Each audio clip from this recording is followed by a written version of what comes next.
Important to note that fishing without a license in the state of Utah is against the law. Hey guys, my name is Austin Reese. I'm going to show you guys today how to catch a fish fly fishing and some steps you need to take to be able to help you be more successful. I've been fly fishing for about 5 years now. It's been an awesome hobby that I've really enjoyed, so I'm hopeful that I can take this and show you guys what you can do to be successful fly fishing. Here's a quick list of everything you'll need for fishing. Take your fly rod out of its case and put the 4 pieces together. One thing you need to make sure you look for when you're setting up your fly rod is that the dots match up right here. Now what this does with these dots is it makes sure that your guides are all in line so your fly line doesn't have resistance. Step 2 is choosing the correct tippet. Tippet is the piece of material that you tie onto your fly line, which is then attached to your flies.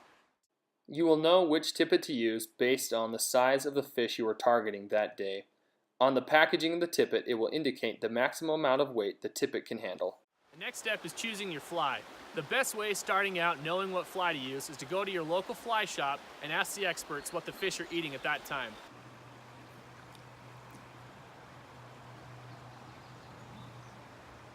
Here's some things you need to know in order to pick a spot. Fish like to be where the water is really calm because the fish can hang out in the slow spot and then have to use minimal effort to come over here in the fast parts and grab food. The easiest cast for fly fishing is what's called a fling cast, where you let the current take the line backwards and then fling the rod tip forward, propelling the fly line. The hook set is probably one of the most important parts about fishing because that's what actually gets the fish on the hook and makes it so you can reel them in. Let me show you a few examples. So I fling it up. Imagine I had a fish. I would set downstream and quick. I wouldn't go like this and fling up, because what that does is it takes the fly out of the fish's mouth. So as you can see here, I have a brown trout on. I'm gonna reel him in a little bit more and show you guys the proper ways to net and release a fish. So when netting a fish, you wanna make sure you go behind the fish and scoop up. That way he can flow back into the net. I'll pull him up like this.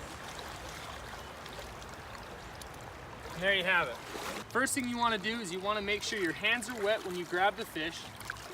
What this does is it makes it so you aren't pulling off any of the natural slime that's on the fish.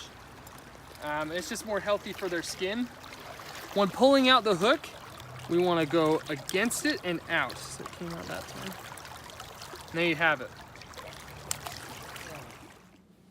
For Millie and me, I hope you found this video beneficial and that you feel like you can catch a fish fly fishing.